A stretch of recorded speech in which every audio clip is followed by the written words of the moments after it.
అందరికీ నమస్కారం. ఈరోజు కథ విఘ్నత. రచన ఉమాబాల చుండూరు గారు.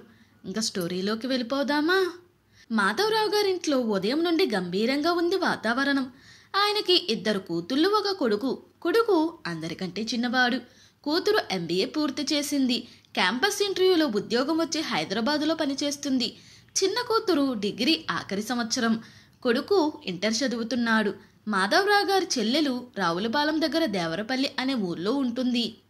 చెల్లెలు ఈ మధ్య ఫోన్ చేసి, ప్రణతికి ఒక మంచి సంబంధం వచ్చిందిరా. అబ్బాయి వాళ్ళ తల్లిదండ్రులది ఈ ఊరే. వాళ్ళు మాకు బాగా తెలుసు. వాళ్ళ అబ్బాయికి ఢిల్లీలో ఉద్యోగం. ఇక్కడే ఉన్నాడిప్పుడు. వాళ్ళమ్మగారు మొన్న గుళ్ళో కనబడి ఏదైనా సంబంధం ఉంటే చెప్పండి మా అబ్బాయికి అన్నారు. నాకు వెంటనే ప్రణతి గుర్తొచ్చి చెప్పాను. ఆ అబ్బాయికి తాత బామ్మలు కూడా ఉన్నారు. అబ్బాయి బావుంటాడు. కుటుంబం మంచిది. మన ప్రణతి ఇండియాలో సంబంధమే కావాలంది కదా. ఈ సంబంధం బావుంటుందనిపించింది. మీరంతా ఓ 4 రోజులు వీలు చూసుకుని వచ్చేస్తే అందరం మాట్లాడుకోవచ్చు. అబ్బాయి ఒక 10 రోజులుంటాడట అని చెప్పింది. సరే అని మాధవరావు గారు భార్యతో కూడా మాట్లాడి అందరూ కారులో బయలుదేరారు. ఆయన చెల్లెలకి 2 ఆడపిల్లలు. పెళ్ళై అత్తగారిళ్లల్లో ఉన్నారు. భార్యాభర్తలు ఇద్దరే ఇక్కడుంటారు, సొంత ఇంట్లో. వచ్చిన మరుసటి రోజు పెళ్లి చూపులు ఏర్పాటు చేశారు. పెళ్లి కొడుకు తల్లిదండ్రులు మాత్రమే వచ్చారు. మాధవరావు గారి చెల్లెలు తనే కారపూస కజ్జికాయలు చేసింది. ప్రణతి చెల్లెలు కూడా సాంప్రదాయంగా తయారయ్యారు. ప్రణతి వెళ్ళి కూర్చుంది. వాళ్ళేవో అడుగుతుంటే చెప్తుంది. ప్రణతి చెల్లెలు సార్వారి. స్నాక్స్ అవి వెళ్ళి ఇవ్వడం, కాఫీలు ఇవ్వడం చేసేది.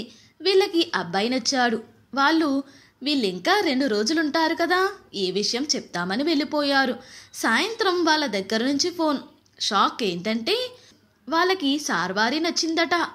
వాళ్ళు పెళ్లి తరువాత కావాలంటే చదివించుకుంటారట. పిల్లనిచ్చి పెళ్లి చేస్తే చాలట. పెద్దవాళ్ళంతా అయోమయంలో ఉండగా ప్రణతి చెప్పింది, మంచి సంబంధం కాబట్టి చెల్లెలికి చెయ్యమని. మాధవరావు గారు నొచ్చుకున్నారు. అదేమిటమ్మా, పెద్దదానివి, నువ్వుండగా దానికి పెళ్లి చేయడమేంటి? అది ఇంకా చదువుతుంది, దానికి తొందరేంటి? ఇది తప్పు చాలా అని. ప్రణతి ఏమో, ఇప్పుడు ఇలాంటివి కామన్ నాన్న. పెద్దవాళ్ళకి అయ్యాక చిన్నవాళ్ళకి చెయ్యాలని లేదు. ఇప్పుడెవరూ పట్టించుకోవడం లేదు. అతను నాతో మాట్లాడతానని అనకుండా వెళ్ళిపోవడం నాకు కొంచెం వింతగా అనిపించింది. అప్పుడే సంగతి ఇదని ఇప్పుడు అర్థమైంది. మీరు చెల్లితో మాట్లాడి నిర్ణయం తీసుకోండి, నేనేమనుకోను అంది. లోపల గదిలో నుండి ఇదంతా వింటున్న సార్వారి వాళ్ళ దగ్గరకు వచ్చి అంది, అంటే మీరే నా విషయంలో నిర్ణయం తీసేసుకుంటారా? అక్కని చూడడానికి వచ్చి నేను నచ్చి నన్ను చేసుకుంటానంటే నేను ఎగిరి గంతులేస్తాననుకుంటున్నారా? అతనికి నచ్చడమే అదృష్టమా? తనకేం కావాలో, ఎందుకొచ్చాడో ఒక క్లారిటీ లేకుండా ఉండేవాడు. చంచలమైన మనసున్నవాడు నాకు అస్సలు వద్దు. నాకు ₹1,00,00,000 ఎదురు ఇస్తానన్నా కూడా రేపు నాకంటే ఇంకో అమ్మాయి నచ్చితే ఆ అమ్మాయి కావాలనిపించవచ్చు. అలాంటి స్థిరత్వం లేని వాడితో జీవితం ఎవరికైనా ప్రమాదమే. నేనింకా చదువుకోవాలి. అసలు నా గోలేంటో ఇంకా నాకు తెలియదు. ఇంకో 5 ఏళ్ల వరకు నా పెళ్లి ప్రసక్తి తేకండి అంటూ, అత్తయ్య, పల్లెటూరు సంబంధం అంటే అందరూ అమాయకంగా నిజాయితీగా ఉంటారనుకున్నాను.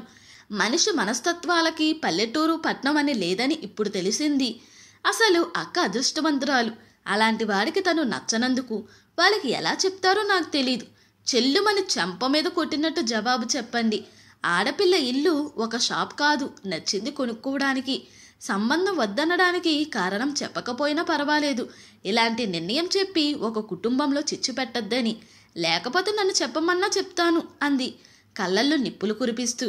ప్రణతి లేచొచ్చి సార్వారిని కౌగలించుకుని, నా చెల్లెలు ఎంత పెద్దదయిందని నాకు తెలియదు సుమా అంది నవ్వుతూ. పరిణితి చెందిన తమ కూతుళ్ళని మాధవరావు దంపతులు అబ్బురంగా చూశారు. ఇంతటితో ఈ స్టోరీ ముగిసింది. ఈ స్టోరీ కనుక మీకు నచ్చినట్లయితే మరియు నా ఎక్స్ప్లెనేషన్ కనుక మీకు నచ్చినట్లయితే ప్లీజ్ లైక్, షేర్, సబ్స్క్రైబ్.